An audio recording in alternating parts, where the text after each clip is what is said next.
They called it a relic before the full scan finished.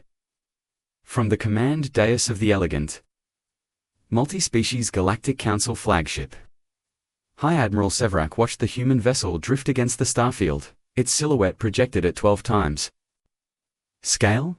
The chamber smelled faintly of ion incense and polished alloys, a place designed to intimidate lesser species into silence.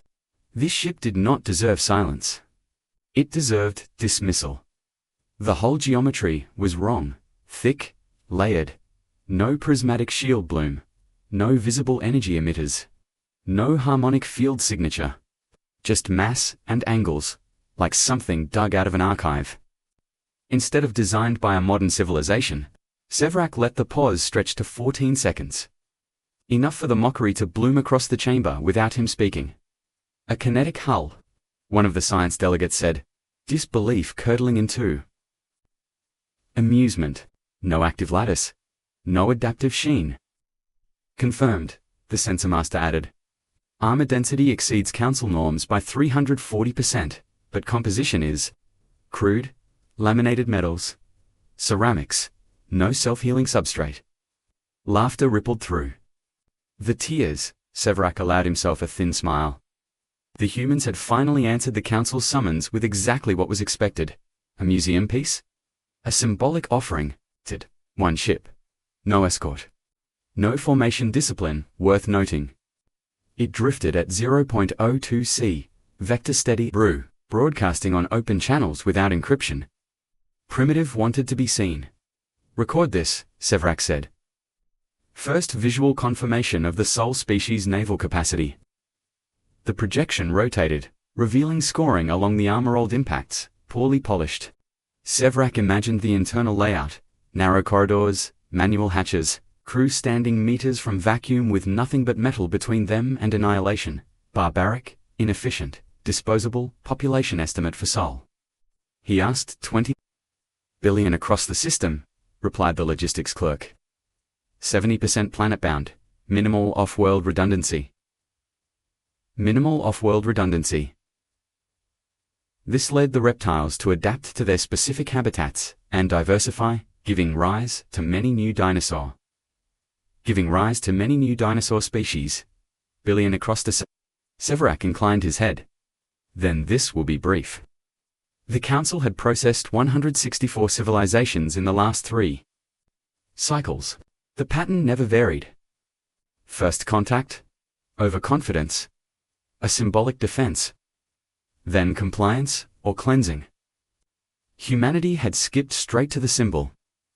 That alone marked them as unfit for stewardship. Another delegate leaned forward, mandibles clicking, permission to deploy a single lance. For demonstration. Denied, Serac said calmly. We will not waste charge cycles. Let them observe the fleet. At his gesture, the tactical display widened. 10,000 council vessels resolved into view, layered in perfect orbital phalanxes. Their energy wakes painting the void with ordered light. Carrier arcs. Cruiser screens. Dreadnought cores. Distances annotated in clean numerals, 48,000 kilometers. Closing at regulated approach speed. Total engagement, time projected, under 6 hours. The human ship did not change course. No evasive burn, no shield rise. Frantic transmission. Just steady drift, like a stone waiting for water to break around it. Acknowledge their silence, as consent, Severac said. Prepare processing protocols. One of the junior officers hesitated. Admiral, they are still transmitting. Continuous loop. Translate, Cedroc said. Already bored. The linguistics console flickered. Text scrolled. Plain. Legalistic. An opening clause repeated every 30 seconds. This system is underhuman. Jurisdiction, Severac laughed once, softly, so certain. So small. Archive the message, he said. Then advance to weapons range. Around. Pangaea fleet, obeyed with ritual precision. 10,000 ships, adjusted vectors by fractions of a degree. Power levels rose. Timers started counting down in blue. The relic ship remained alone, And for the first time in 3 cycles, the galaxy watched a mockery that would not age well. The Council spoke as if the outcome had already been archived. "Hi, Admiral, Sivrak. Authorize the transmission at exactly 2:14 fleet time." When distance collapsed to 32,000 kilometers, and every Council vessel sat inside optimal engagement envelopes, the message was broadcast on all civilian, military, and emergency bands, layered with translation matrices for 4,112 registered languages. It was not a conversation. It was a notice. "Attention, sole jurisdiction," the voice intoned, neutral and flawless. "By authority of the Galactic Council, you are in violation of expansion protocols and unlicensed militarization. You will power down all propulsion, weapons, and sensor arrays within 180 seconds. Compliance ensures population preservation." The timer appeared on every screen. 180, 179, 178. Severick watched the lone human ship, still drifting at 0.02 C, still unshielded, still silent. No evasive pattern, no data burst, no visible preparation. The Admiral allowed himself a private note of satisfaction. Fear always bloomed late in primitive species. They needed time to understand scale. At 121 seconds remaining, the human ship responded. The signal was narrowband, tightly focused, and unadorned. No flourish. No anthem. Just a single carrier tone, followed by a human voice measured calm, and entirely unhurried. "This is the Human Defense Authority," it said. "We acknowledge receipt of your message." Several delegates leaned forward. Sevrak raised one hand, silencing the chamber. "You are advised," the voice continued, "that Sol and its inhabited bodies are under human jurisdiction. You are not authorized to conduct military action, population processing, or orbital interference within 5 astronomical units." The display updated automatically. 50 encompassed the entire system. Every planet, every habitat, every civilian convoy. A murmur spread through the chamber. The human voice did not change. "You are instructed to hold position. Do not deploy weapons. Do not target civilian infrastructure. Any violation will be treated as hostile action." Sevrak felt amusement curdle into irritation. "They are issuing demands," one delegate said incredulously. The timer hit 60 seconds. Sevrak leaned toward the calm officer. "Prepare compliance ultimatum variant 7. Add cultural annex. Emphasize inevitability." Before the order could be executed, the human transmission resumed. "For clarity," the voice said, "this is not a negotiation. We will not surrender. We will not submit crews or populations for processing. Civilian vessels under your escort are to be released immediately." A pause. Exactly 2 seconds. "Military vessels may withdraw safely if you disengage now." Silence followed. Not static, not interference. Deliberate quiet. "They are refusing." Sevrak straightened. "Record this exchange," he said coldly. "Mark humanity as non-compliant." The countdown reached 0. The ultimatum expired. Across the fleet, weapons capacitors began to charge energy. Readings climbing in synchronized steps. Tactical overlays shifted from blue to amber. Firing solutions populated the void. The human ship did not move. One of the analysts whispered, "They sound..." Serd and Sevrak did not answer. He watched the human vessel's steady vector, the unchanged telemetry, the absence of fear signals. Somewhere, deep in his cognition, a warning tried to form. He dismissed it. "Proceed to demonstration fire," he ordered. "Minimal yield." The fleet obeyed, and humanity waited. Having already said no, the first shots were meant to educate. Sevrak authorized a controlled volley at 2:21 fleet time, selecting 6 cruisers from the forward screen. Their emitters bloomed in disciplined sequence, lances of coherent energy crossing 18,000 kilometers of vacuum in under a second. The yield was deliberately restrained, 12% of standard fleet output sufficient to scar, not annihilate. The beams struck the human hull dead center. Light flared. Sensors saturated. Several delegates leaned back, satisfied, already preparing. Remarks for the archival record. Sevrok watched the impact telemetry scroll in, waiting for the familiar cascade. Shield collapse. Thermal bloom. Pressure loss. It did not come. Impact registered, the sensor master said slowly. Energy transfer confirmed. Sevrok said a pause. Too long. Outer armor temperature increased by 41 Kelvin. The sensor master continued. No penetration. No spall. Structural integrity at 99.8%. The chambers stilled. Sevrok leaned forward. Repeat. Confirmed, Admiral. Energy dispersion detected across hull layers.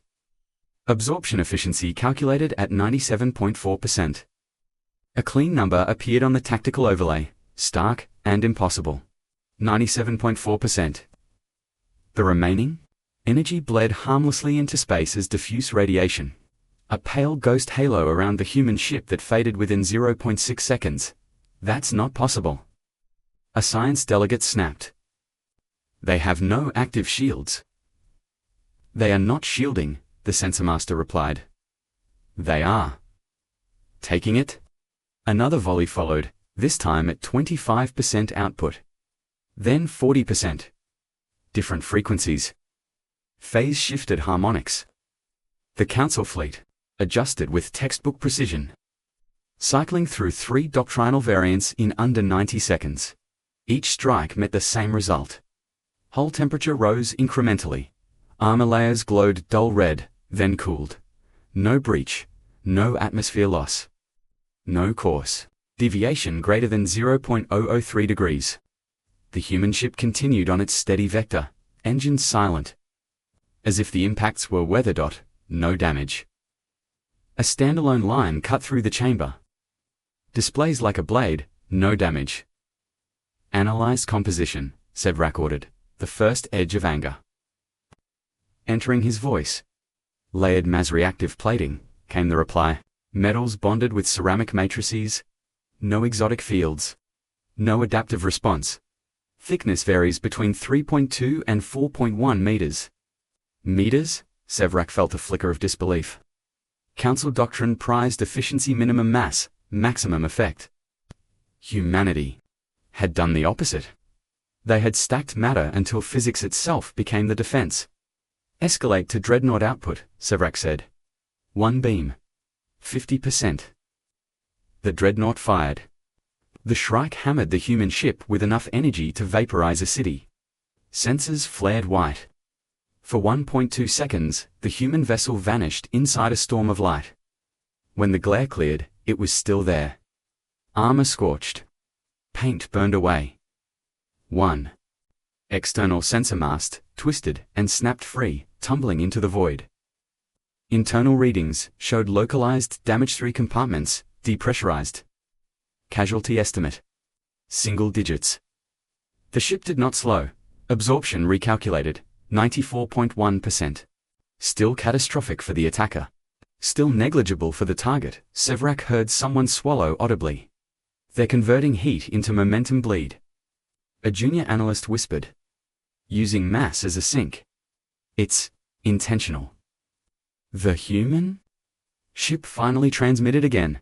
Same narrowband carrier. Same calm voice. Further fire will be logged, it said. Civilian risk increases, with yield, disengage. Sevrok stared at the projection, at the scorched hull that refused to die. At the numbers that mocked centuries of council certainty. This was not defiance. This was proof. He raised his hand to order escalation and hesitated. Just long enough. For the human ships. Engines to light. Acceleration began. And the battle changed. They did not maneuver like prey. The human ship's engines ignited with no warning bloom. No graceful curve. One moment, it drifted at 0.02 c. The next, its velocity vector bent hard, acceleration spiking to 12 grams in under a second. Council sensors flagged it as an error before correcting themselves. 12G, the sensor master said, voice flat with disbelief. Sustained. That number rippled through the command chamber. No council crew could survive that without inertial cradles and pharmacological suppression. Even then, doctrine limited combat maneuvers to half that. The human ship did not decelerate. It leaned into the force and kept coming. Distance collapsed. 32,000 kilometers became 24,000. Then 18,000. Sevrak snapped. Interdict. Box it in. The fleet responded perfectly. Cruisers adjusted vectors by fractional degrees. Interceptor wings fanned out. A containment lattice, formed in seconds, mathematically flawless, designed to shepherd targets into kill corridors without ever letting them close. The human ship ignored the corridors. It cut across projected lanes at oblique angles. Acceleration. Fluctuating between 9 grams and 12 grams, vector changes snapping sharp enough to shear lesser hulls apart. The Council's targeting solutions lagged by milliseconds, then whole seconds as prediction. Algorithms failed to converge. They're violating maneuver safety margins, a tactical officer said. They're using them, another replied. At 11,400 kilometers, the human ship split its drive plume. Secondary thrust nodes fired along the hull's spine, rotating the mass laterally while maintaining forward velocity. It slid through the lattice like a blade through paper, passing within 600 meters of a cruiser's bow before the Council. The ship could compensate. Formation integrity dropped to 92%. A standalone line flashed across Sevrak's display. They are inside. The envelope. Reform, he ordered. Pull back. Maintain range. The order came too late. New contacts bloomed on the tactical map. Not warp signatures. Not jump points. Human ship 6 of them burned hard from behind the first, emerging from sensor shadow at matched vectors. They had been there the entire time, cauldroning, masked by the lone vessel's signature. 67 ships total. The human formation did not spread. It compressed.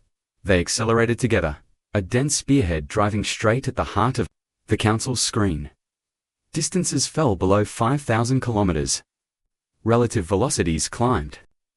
Collision alarms screamed across alien bridges as human ships threaded gaps measured in tens of meters. Formation collapse imminent, the sensor master reported. Council ships exceeding safe turn rates. One cruiser tried to evade rolling. At 6 grams, its inertial compensators lagged. Crew loss registered instantly, 312 casualties from internal shear before the ship even fired a shot. Another vessel clipped a neighbor's shield wake and spun out, engines flaring as it drifted helplessly across friendly firing lines. No shots, yet just motion. The human ships closed to knife range. Their hulls scarred and blackened, armor glowing faintly from stored heat. They flew as if gravity were optional and fear non-existent. Every vector was deliberate. Every gap intentional. Sevrak felt the first true crack in his certainty. This was not reckless speed. This was rehearsed. Counted. Lived through. 12. G is not a burst, the analyst said quietly. It's their baseline. A second standalone line appeared. Unbidden, they trained for this. At 2,000 kilometers, the human formations stabilized. Acceleration is not because they had to, but because they had arrived. Council ships struggled to realign, formations shredded into irregular clusters. Firing arcs obstructed by their own allies. Weapons officers across the fleet waited for permission that did not come. Sevrak watched the human ships settle into firing positions with surgical calm, as if the void itself had been arranged for them long in advance. The distance stopped shrinking. And for the first time, humanity chose when the killing would begin. The first railgun fired without ceremony. No warning tone, no charging flare. Just a mass driver spike that registered across Council sensors as a brief, inexplicable gravity anomaly. The slug crossed 2,000 kilometers in 0.8 seconds and punched through the forward. Command cruiser's bridge before its threat matrix updated. The ship died quietly. Telemetry confirmed total command loss at T plus 0.9 seconds. Atmosphere vented. Power grids collapsed. Casualty count finalized at 1,842. No survivors. Severac stared at the blank space where a flagship Daikon had been. That vessel wasn't targeted, he said. It wasn't, the sensor master replied. It was solved. Then the rest began. Human ships fired in synchronized sequence, railguns and missile bays, coordinated to the millisecond. The pattern was not a volley. It was arithmetic. Each projectile had a destination already stripped of alternatives command nodes, fleet carrier spines. Targets chosen not for size, but for consequence. On-screen counters started ticking. 3 more command cruisers vanished in the next 4 seconds. A missile wave followed, submunitions separating at pre-calculated distances. Their drives burning for exactly 1.3 seconds before impact. Defensive fire blossomed too late. Interceptors chasing ghosts as kinetic rounds ignored flares, jamming, and last-second vector changes. They're firing blind, a delegate shouted. No active targeting beams. They don't need them, the analyst said. They pre-solved our formations. Another stinger cut across the tactical feed. One shot. One ship. Rail, slugs tore through holes meters thick, dumping momentum into internal spaces where shields meant nothing. Energy bled uselessly across armor that no longer mattered. Explosions were brief, contained, termino. Missiles finished what the rails began, not saturation, not excess. Just enough. At T plus 27 seconds, 6 Council flagships were gone. Formation.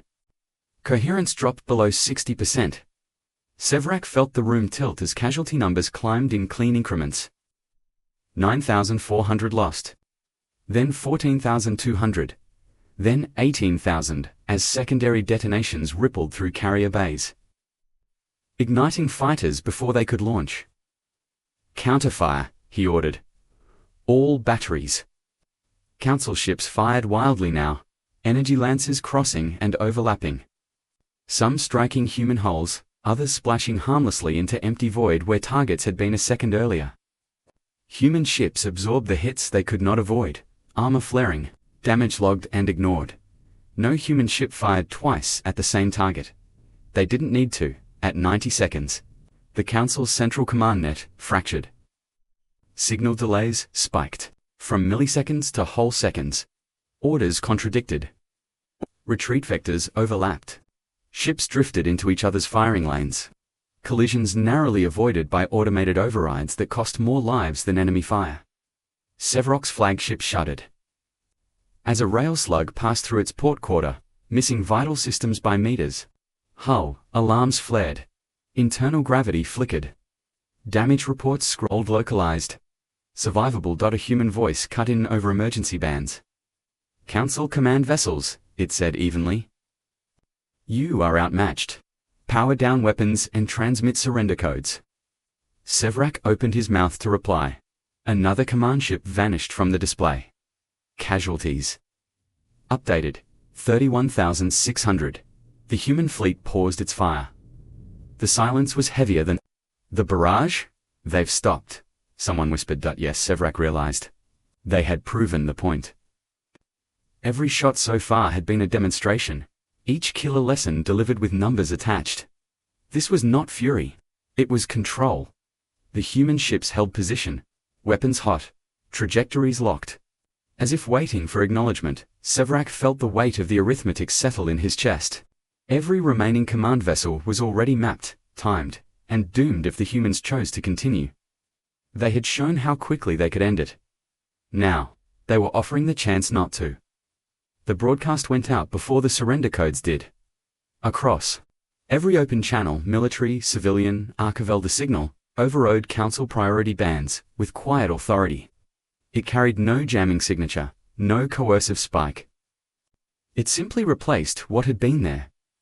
As if the network itself had stepped aside. This is the Human Defense Authority, the voice said, unchanged by battle. This transmission is a declaration of law. Sevrak stood rigid as the words propagated, watched by delegates who had never heard an enemy speak like this while holding firing solutions on their fleets. Tactical displays remained live in the periphery, human ships steady at 2,000 kilometers. Weapons locked. Casualty? Counters frozen at 31,600. The voice continued. Human doctrine prohibits the processing, enslavement, or extermination of sapient populations. Any such actions are considered crimes under human jurisdiction. A ripple moved through the chamber. Several delegates protested. At once, voices overlapping, but none of it mattered. The broadcast was not addressed to them alone. It was being recorded everywhere. Council personnel who power down weapons, disengage propulsion, and transmit surrender codes will be taken into custody, the voice said. Prisoners will not be harmed. Medical aid will be rendered. Command? Personnel will be preserved for trial. A standalone line appeared on multiple public feeds. Clipped and stark. We do not kill prisoners. Sevrak felt something unfamiliar, tightened in his chest. The council had always spoken of mercy as a function of efficiency, fewer resources wasted. This was different. This was constraint applied after dominance. The human voice did not pause. Civilian vessels under council escort are to be released immediately. Any attempt to use civilians as shields, leverage, or bargaining assets will be treated as an escalation. Timers appeared alongside the demand. 15 minutes. Clean numerals. Enough time to comply. Enough time to fail. Sensor reports flooded in as systems across the fleet relayed the message outward. Independent observers. Neutral relays. Even species long processed into silence were receiving it. Archived copies seeding networks faster than the council could suppress. They're turning this into precedent. A legal delegate hissed. Yes, Sevrak said quietly. He could see it now. This was not just a battle doctrine. It was a jurisdictional claim enforced by force, then bounded by law. A frame designed to outlive the guns. Clarification, the human voice added. Surrender does not absolve responsibility. Trials will be conducted. Evidence preserved. Sentences rendered. Another line, softer, but heavier.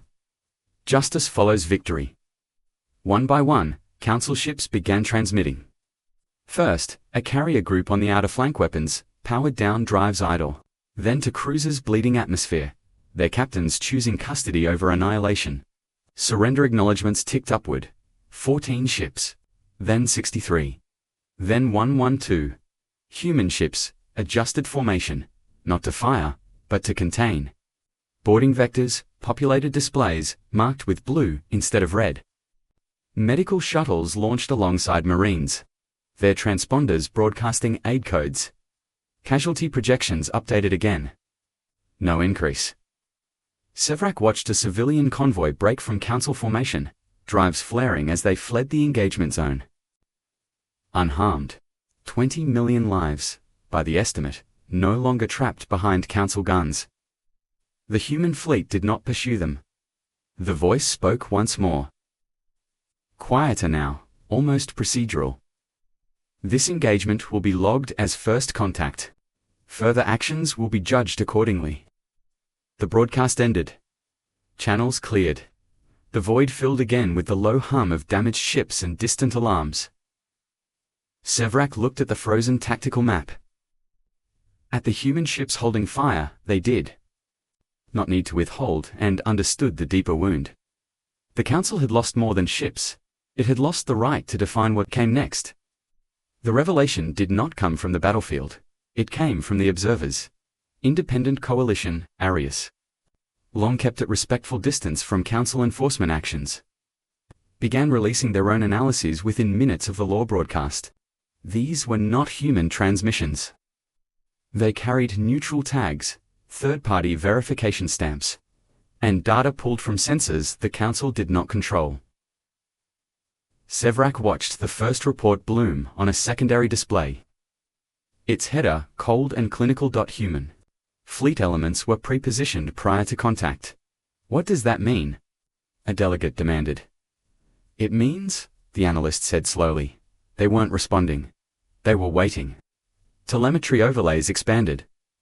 Ghost tracks appeared.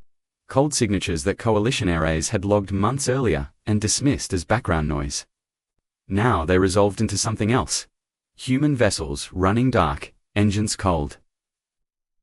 Holding fixed vectors at the edge of Saul's gravity well, 67 ships. In position, for how long, no one could yet say. Doctrine analysis followed. Coalition. Tacticians replayed the engagement frame by frame, mapping acceleration curves, firing intervals, and target selection. The conclusion propagated fast. Human maneuvers showed variance margins under 0.2%. That level of consistency did not come from improvisation. It came from repetition. From training runs measured in decades, a standalone line flashed across the shared feed. This was rehearsed. Sevrak felt the weight of it settle. The 12G accelerations. The perfect timing. The way the human ships slid through firing lanes that Council mathematics said did not exist. None of it had been discovered today. They knew our formations, a strategy delegate said. Before seeing them? Yes, the analyst replied. Likely from historical archives. Council doctrine hasn't meaningfully changed in 400 years. That number hung in the air, uncomfortably precise. Further data spilled in. Human ship logs selectively released, redacted but verifiable showed drills, labeled in plain language. Close-in denial. Command decapitation. Mercy containment. Timestamps dated back 3 centuries. 300 years. Humanity had been practicing this war before the Council knew they were a spacefaring species. They built fleets without being seen. Someone whispered. They hid in mass, another answered. No exotic signatures. No energy spikes. Just matter and patience. Coalition economists added their layer. Human industrial output charts scrolled by, annotated with quiet disbelief. The armor that had laughed off energy fire was not rare. It was standardized, produced at scale, stored, rotated, replaced. Readiness estimates updated in real time. Human fleet surge capacity, unknown. Human mobilization time, under 72 hours. Human doctrine age, 280 to 320 years. A second stinger appeared. Sharper than the first. Preparation was the weapon. Sevrak's gaze drifted back to the tactical map. The human ships had not shifted position since the last surrender acknowledgement. Weapons remained hot. Boarding operations proceeded with methodical restraint. Everything about their posture said the same thing. This was normal for them. No raised voices, no triumphant maneuvers. Just execution, according to plan. One coalition feed, cut to a broader context. Historical cross-referencing of processed species. Patterns emerged worlds that had gone silent centuries earlier, records scrubbed by the Council. Humanity's archives, recently decrypted by third parties, contained references to some of those names. Marginal notes. Observations. Warnings. They had been watching. They expected this. Sevrak said, the words tasting bitter. Eventually, yes, the analyst replied. And they prepared accordingly. The implication was worse than defeat. It meant inevitability. Humanity had not reacted to an invasion. They had accounted for it as a probability and built toward it until the variables no longer mattered. On the main display, surrender confirmations crossed 1,000 vessels. Casualty counters remained unchanged. The human fleet did not expand its formation. It did not need to. Sevrak understood then that the Council had not stumbled into a trap. It had arrived precisely when humanity was ready to close it. Neutralization began without announcement. Human ships shifted first, not to fire, but to divide space. Boarding corridors opened as precise volumes carved out of the void. Human vessels repositioning to bracket disabled Council ships at ranges between 300 and 800 meters. Blue icons replaced red across the tactical map, marking targets no longer slated for destruction. Missile bays opened anyway. The next wave was not aimed at hulls, but at options. Human missiles burned hard for 4.2 seconds, then split. Submunitions fanning out to detonate near engine clusters, sensor spines, and weapon mounts. Explosions were measured, directional, tuned to disable without catastrophic breach. Council ships went dark in batches, propulsion offline. Weapons safed. Command links severed. Surrender acknowledgements spiked. 1,400 vessels. Then 2,100.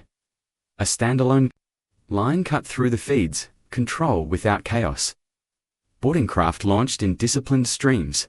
No breaching pods. No reckless impacts. Magnetic clamps engaged cleanly, cutting through outer hulls with surgical heat. Human Marines moved in squads of 12, each unit broadcasting medical and custody codes before the first hatch was forced. Resistance was minimal. Where it occurred, it ended quickly. Stun rounds, foam barriers, neural suppressors calibrated to non-lethal thresholds. Council crews were disarmed, restrained, and catalogued in under 90 seconds per vessel. Boarding efficiency at 98%. A human status packet noted, publicly visible. Injuries limited. No fatalities. Sevrok watched his fleet unravel, not in fire, but in procedure. This was not the glorious Annihilation Council doctrine warned against. This was dismantling. A pocket of destroyers attempted coordinated retreat. At the outer edge, drive spooling for emergency jump. Human missiles intercepted at 12,000 kilometers, not striking the hulls, but detonating ahead of them. Flooding space with debris and ionized gas that fouled jump calculations. 3 ships misjumped and vanished. The rest powered down. Missile count updated. 214 expended. Ships disabled. 3,600 and rising. Another Stinger appeared. Almost gentle. There is no escape vector. As the minutes passed, surrender cascades accelerated. Council captains, watching neighboring vessels, boarded intact, and crews escorted away alive, made the rational choice. Codes transmitted. Power grids shut down. Airlocks sealed and marked. Human ships responded immediately, adjusting posture from threat to containment. Weapons powered down in sectors where surrender crossed 80%. Medical shuttles multiplied. Their traffic lanes as dense as the boarding craft had been moments earlier. Casualty? Projections updated again. Council fatalities? Unchanged. Human fatalities? Single digits. Civilians harmed? 0 at 38 minutes into the operation. The last organized Council firing unit went silent. Isolated ships still drifted, damaged and confused. But none retained meaningful combat. Capability Sevrok's flagship was boarded at 41 minutes. Human Marines entered the command chamber with weapons lowered but ready. Visors clear, movements precise. They did not shout. They did not threaten. One officer stepped forward and spoke in Flora's Council standard. "Hi Admiral Sevrok," she said. "You are in custody under human law. You will be treated according to its protections." Restraints closed around his wrists, firm and painless. Medical scans followed immediately. Data scrolling across a slate held by another Marine. "You are injured?" the officer observed. "We will address that." Sevrok did not resist. He looked instead at the displays still active on his dais. Over 8,000 Council ships now marked as secured. Boarding operations nearing completion. Human formations holding steady, immaculate. Even after hours of engagement, this was not the aftermath of battle, it was the completion of a process. Outside, the last missile wave detonated harmlessly against an empty engine shell, its target already surrendered. The explosion lit the void briefly, then faded. The human fleet did not celebrate. They moved on to accounting. Mercy arrived on a schedule. Council survivors were transferred in waves. Each dock logged, each prisoner tagged with biometric and legal identifiers. Human custody ships held steady orbits, their internal bays converted into triage and intake centers within minutes. Injuries were treated before questioning. Rations issued without negotiation. Atmospheres adjusted to alien norms. With quiet efficiency, Severac sat, restrained but upright, as a medical unit sealed a dermal fracture along his collar ridge. The device hummed for 12 seconds, then disengaged. Stabilized, the medic said. You'll retain full mobility. I am a prisoner, Severac replied. Yes, the medic said calmly. That is why you are being treated. Across Sol's SensorNet, the same process repeated thousands of times. 8,417 council vessels secured. 112,000 personnel in custody. Fatalities unchanged since the final exchange. The numbers were displayed publicly, updated every 5 minutes. A standalone line propagated through neutral feeds. Captured, not culled. Human legal broadcasts followed. Precise and unembellished. Charges enumerated. Jurisdiction defined. Trial. Venues designated, including mixed-species courts with coalition observers invited as auditors. Evidence chains referenced. Timelines published. Sentencing will follow adjudication, the announcement stated. Collective punishment is prohibited. That sentence traveled farther than the fleet ever had. Neighboring systems began to respond within the hour. First, quietly traffic reroutes, council transponders disabled. Then, openly. Defense packs suspended. Processing quotas refused. Several border polities transmitted formal notices recognizing human jurisdiction within Sol and requesting observer status. Political gravity shifted in real time. Coalition relays lit up with commentary. Analysis. Recalibration. The Council's authority, long enforced by inevitability, now faced an alternative that had been demonstrated, bounded, and recorded. Power with restraint. Victory with limits. Severac watched the feeds from a holding chamber that was clean, well lit, and guarded by 2 silent Marines. No chains. No displays of dominance. Just containment. This is unprecedented, one council delegate muttered over a private channel, voice hollow. They won, they stopped. And now everyone is watching. Yes, Severac said softly. Because they want them to. The human fleet began its withdrawal from combat posture. Weapons safed. Formations widened. Boarding lanes closed. Custody ships plotted departure vectors towards secure facilities within the system. Civilian traffic resumed, under escort human this time.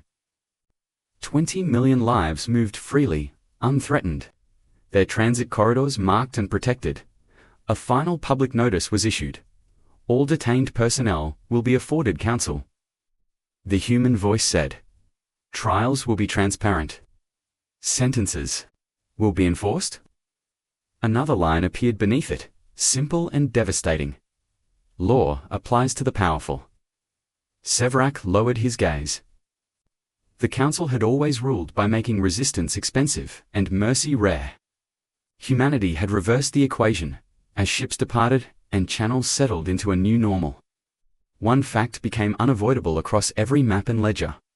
The war was over. Authority had changed hands. The alert came after the last prisoner. Transfer Human Command had already shifted the fleet to post-conflict disposition when a deep space sensor node beyond Neptune flagged an anomaly. It was not fast. It was not loud. That alone made it dangerous. Unknown signature detected, the analyst reported. Bearing galactic north. Distance. 0.14 light-years.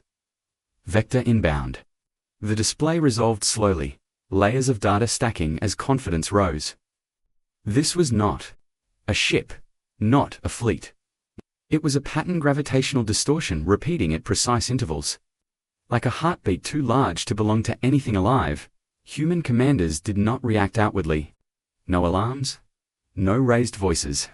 They requested confirmation from 3 independent arrays and waited the required 18 seconds for correlation. Match confirmed. Outer Rim signature class. Exterminator. A designation pulled from sealed archives older than the Council itself.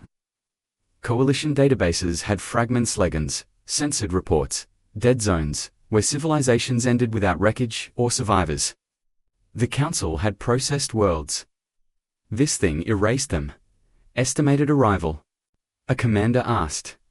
Variable, the analyst replied. Velocity, inconsistent with known propulsion. Could be weeks. Could be years.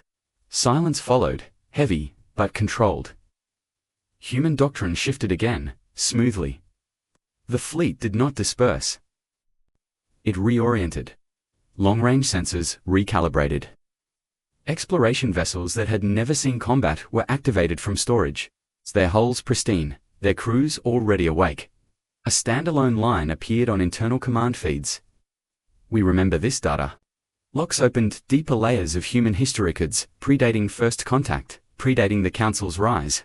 Observational logs. Failed warnings. Long-term probability models, marked simply. When, not if. Humanity had not prepared only for empires. HFY. Observing from custody under escort, saw the shift ripple through the fleet. Not fear. Not surprise. Recognition. As if an overdue appointment had been confirmed. They expected it, he said quietly. Yes, the human officer replied. Eventually. Beyond the rim, the signature pulsed again. A slow, patient rhythm. No broadcast. No threat. Just movement through interstellar dark-tawed regions that had once been mapped and were now silent. Coalition relays picked up the data within minutes. Analysts who had celebrated the Council's fall fell silent as well. Victory over tyranny was one thing. Survival against extinction was another. Human Command issued a final system-wide notice. Sol remained secured, the voice said. Custody operations ongoing. Jurisdiction enforced. Then, a second line followed, not for prisoners or politicians, but for anyone listening. Exploration assets are being deployed beyond the quiet rim. The human fleet began to split in it in retreat, but in purpose. Some ships remained to hold order, others turned outward, drives warming, vectors plotted into the unknown. Their formation was looser now. Built for distance instead of dominance. The anomaly did not change course. It did not need to as Sol settled into its new reality. Humanity did not look back at the battle it had won. Its attention fixed on the darkness ahead, where older rules applied, and mercy might not be an option. For the first time, the galaxy understood the final implication of what it witnessed. Humanity had not revealed its strength to end a war. It had revealed it because something worse was coming.